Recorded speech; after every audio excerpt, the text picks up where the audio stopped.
Indonesia makin adil. Assalamualaikum warahmatullahi wabarakatuh.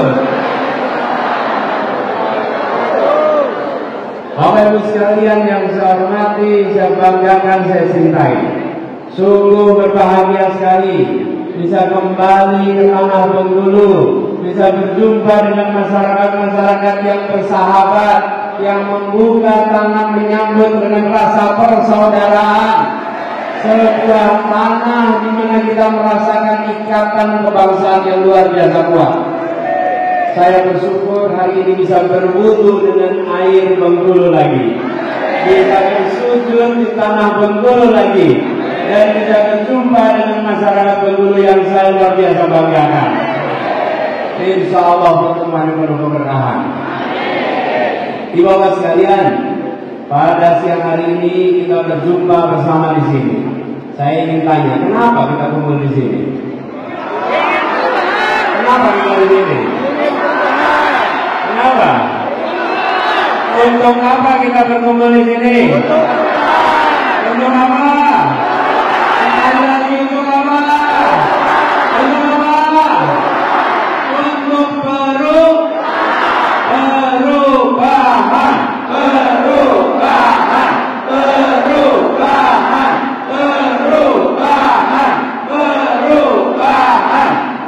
Ingat, kita berkumpul di sini karena kita ingin perubahan. Kita ingin Indonesia yang adil dan Indonesia yang makmur. Tapi seperti tertulis di sana, kita ingin Indonesia adil makmur untuk semua. Kita sama-sama baca. Yuk, Indonesia adil makmur untuk. Kita sama-sama ucapkan. Indonesia adil makmur untuk. Kita sudah merasakan makin makmur, tapi yang merasakan baru sebagian. Betul. Kita belum menyaksikan Indonesia yang makmurnya merata. Betul tidak? Karena itu kita berkumpul di sini, kita ingin perubahan. Jangan kemakmuran hanya dinikmati oleh sebagian. Kita ikut kemakmuran dinikmati oleh seluruh rakyat Indonesia. Ibu-bapak sekalian, saya tadi pagi tiba dari Jakarta. Tadi sudah saya perkenalkan bersama-sama kita di sini. Izinkan saya juga menyapa yang bekerja menyiapkan acara ini. Yang pertama, saya hormati Ketua Pimda dan Ketua DPPKS, Bapak Sujono. Beri tepuk tangan untuk beliau. Pak Ferry Ramli, Ketua DPW Nasdem. Pak Zainul, Ketua DPW PKB. Dan Pak Elvis Bagri, Ketua DPW Pakemat. Serta seluruh simpul relawan yang hadir semua di sini. Beri tepuk tangan untuk para relawan semua yang hadir. Bapak Ibu sekalian, izinkan saya meneruskan.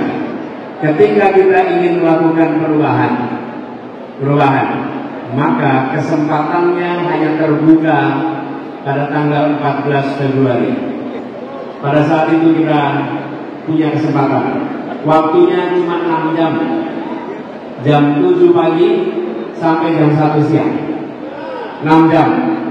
Pada 6 jam itu kita memutuskan akan melanjutkan atau akan melakukan. Ibu-bapak sekalian, tadi pagi saya mampir ke pasar Minggu. Pasar Minggu, ya, teman-teman. Di pasar Minggu, saya ketemu dengan para pedagang, saya ketemu dengan warga yang belanja. Saya mau tanya sama ibu-ibu di sini, apakah kebutuhan pokok harganya murah atau mahal? Murah atau mahal? Mari kita lanjutkan, Bapak Ibu. Mau diteruskan? Tidak mau diteruskan? Yakin? Perlunya apa? Biaya pendidikan murah mahal? Mau diteruskan? Perlunya apa? Nomor berapa perubahan? Nomor berapa? Tangannya.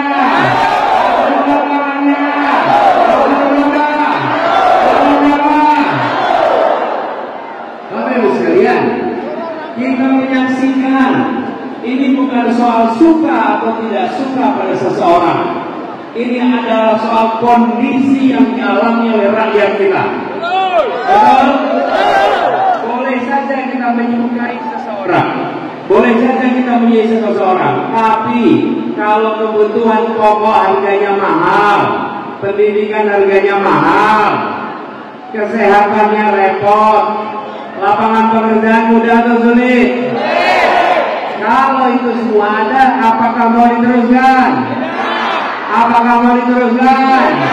Berarti kita harus pilih nomornya. Ajak semuanya. Bila Bengkulu ingin perubahan, maka kita tidak bisa duduk diam dan menunggu orang lain yang berbuat. Kalau kita ingin perubahan, maka ajak sekeliling kita. Pilih nomor untuk sampaikan kepada semua. Apakah kita ingin gaya hidup mahal terus? Kalau tidak, mari kita pilih nomor. Jadi Bapak sekalian, saya ingin mengajak kepada semua. Ini bukan soal Anies, ini bukan soal Muhaimin, ini bukan soal partai pengusung, ini bukan soal koalisi. Ini adalah soal nasib keluarga-keluarga dan anak-anak kita ke depan. Apakah mau dibiarkan terus seperti sekarang? Mau dibiarkan terus seperti sekarang? Karena itulah kita harus bekerja. Tidak bisa perubahan itu datang dengan sendirinya. Perubahan itu harus kita usahakan, harus kita kerjakan. Yang berada di sini siap untuk bekerja demi perubahan. Siap menjangkau semua. Di Bengkulu tadi saya ditanya, Pak Anies, kenapa Bapak datang ke Bengkulu? Padahal jumlah penduduknya tidak banyak. Lalu saya katakan, saya datang ke sini bukan soal jumlah penduduk. Saya datang ke sini karena saya menghormati dan mencintai rakyat Bengkulu. Ini bukan soal banyak dan sedikit. Bila ada orang yang tidak pernah datang ke Bengkulu, maka dia tidak menghormati rakyat Bengkulu. Dia tidak mencintai rakyat Bengkulu. Kita sebangsa, kita setanah air, maka kita sama-sama ikhtiarkan perubahan supaya Bengkulu pun merasakan kemajuan, merasakan keadilan, merasakan masa depan yang lebih baik untuk anak-anak kita. Jawabnya yang keras Jadi bagi sekalian saya hormati, saya datang ke sini untuk mengajak kepada Bapak Ibu semua. Kita menyaksikan cahaya perubahan mulai muncul di Ufuk Timur.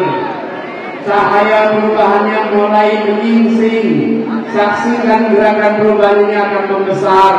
Saksikan gerakan perubahan yang menjangkau semua. Dan saksikan gerakan perubahan ini, insya Allah mengantarkan Indonesia pada keadilan, kemakmuran untuk semuanya. Dan Bapak sekalian, untuk bisa melakukan perubahan, tidak bisa hanya dengan berteriak, tidak bisa hanya dengan pidato, tidak bisa hanya dengan bersuara keras. Melakukan perubahan memerlukan kewenangan, memerlukan kewenangan, perlu kewenangan. Minta mikrofon. Perlu kewenangan. Apabila kita tidak memiliki kewenangan, maka kita hanya bisa menyuarakan perubahan, tapi tidak bisa melakukan perubahan. Saya cerita boleh? Boleh ya kita ya. Saya sudah ceritakan di beberapa tempat. Kita menceritakan di sini soal kewenangan. Saya dulu bertugas di Jakarta. Di Jakarta ada satu tempat namanya Alexis. Bapak-bapak tahu? Saya baru tahu. Ya, tahu ya? Ya, itu tempat prostitusi. Tempat itu lawannya masjid, itu tempat prostitusi. Diprotes sama semua orang. Diprotes. Demo berkali-kali, tidak pernah selesai demonya. Kemudian demonya nggak pernah selesai, tapi tempat itu kan jadi tutup. Backing yang kuat, terus saja ada kali ini. Di demo lagi nggak pernah selesai. Apa yang terjadi? 2017 terjadi pergantian gubernur. Ketika terjadi pergantian gubernur, lalu gubernur yang menggantikan berjanji akan menutup Alexis itu. Disampaikan di dalam pemilu akan menutup Alexis itu. Oke? Itu janjinya. Tapi dia tidak bisa melaksanakan janjinya bila tidak punya kewenangan. Betul tidak? Begitu ada kewenangan, Alexis ditutup cukup dengan selembar kertas dan satu tanda tangan. Cukup, selesai. Betul tidak? Yang hari ini kita saksikan harga pupuk mahal, betul tidak? Pupuk subsidi sulit dapatnya, betul tidak? Biaya kuliah mahal, betul tidak?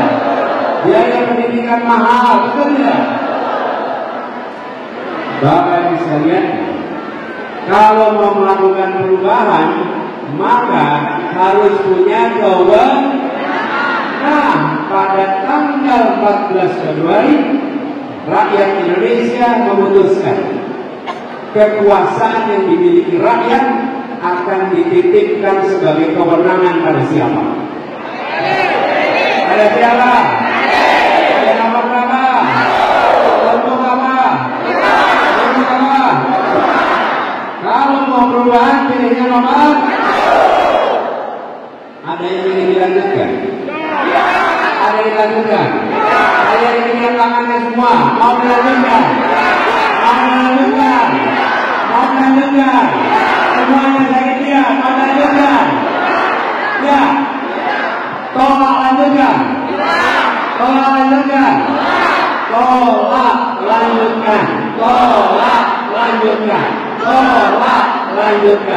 Yang mau kita lakukan apa?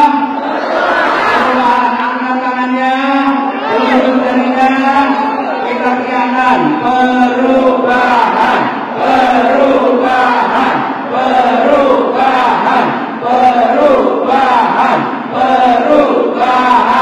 Nomornya berapa? Namanya siapa? Wakilnya siapa? Singkatannya apa? Di Bengkulu itu udah bener. Di tempat lain saya tanya namanya siapa? Amin. Nggak ada tuh si Amin di kertas suara. Ya, di kertas suara nggak ada nama si Amin. Betul? Namanya siapa? Wakilnya siapa? Insya Allah kita menang besar di Bengkulu.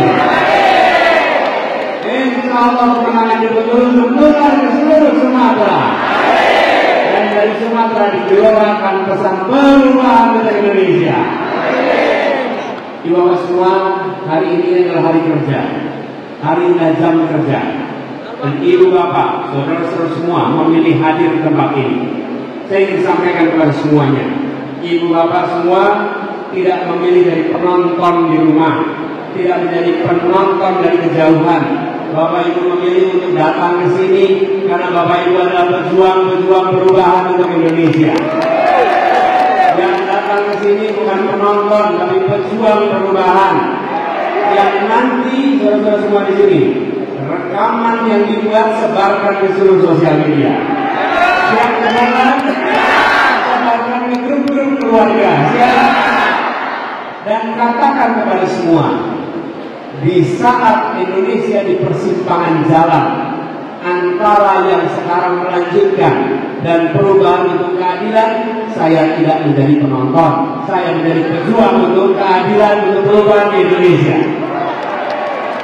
Ibu bapak bisa mengatakan itu pada bapak sekalian, pada lingkungan, dan nanti ingat sekarang, di tahun 2023, pada waktunya kelak ibu bapak akan ditanya oleh anak-anak. Oleh mungkin cucu juga di masanya.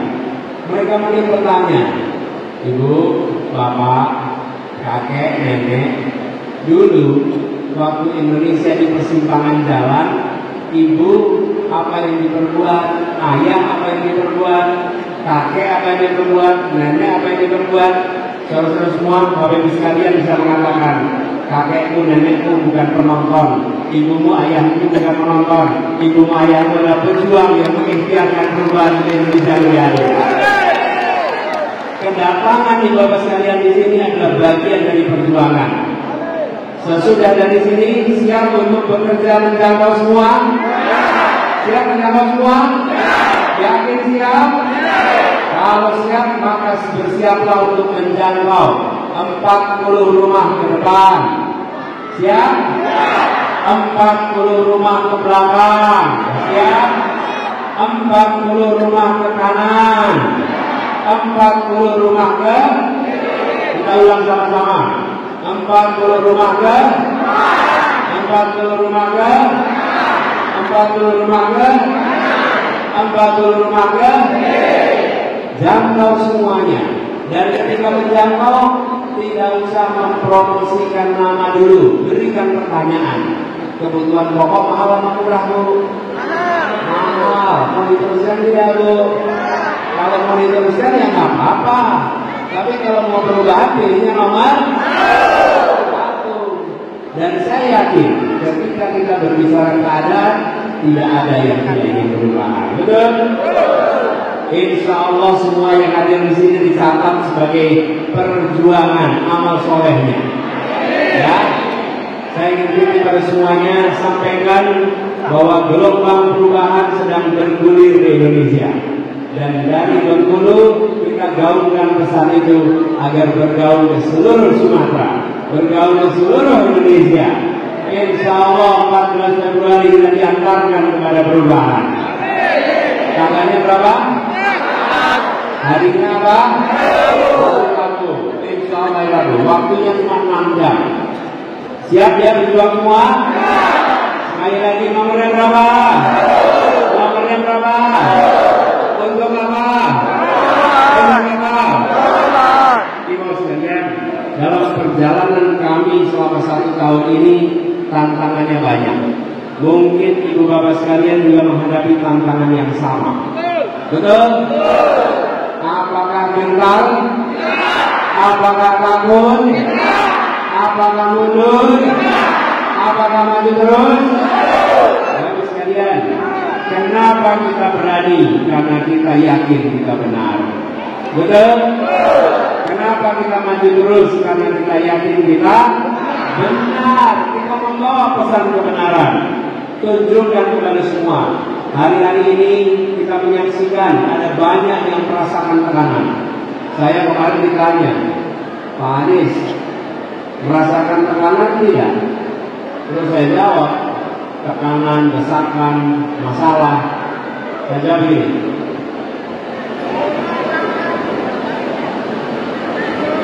Saya jawab begitu. Seberat-beratnya tekanan yang kami alami, sulit-sulitnya tekanan yang kami alami, lebih sulit tekanan yang dialami ibu-ibu rumah tangga di seluruh Indonesia. Lebih sulit, lebih besar tekanan yang dialami para anak-anak muda yang sulit mencari pekerjaan. Lebih berat yang dialami para petani yang tak mampu mendapatkan pupuknya. Betul tidak? Lebih berat keluarga-keluarga yang tak mampu bayar ongkos kesehatan ketika sakit. Dan kita berusaha untuk membebaskan mereka harus menghadapi tekanan, maka kita hadapi tekanan itu untuk perubahan di Indonesia. Nomor berapa?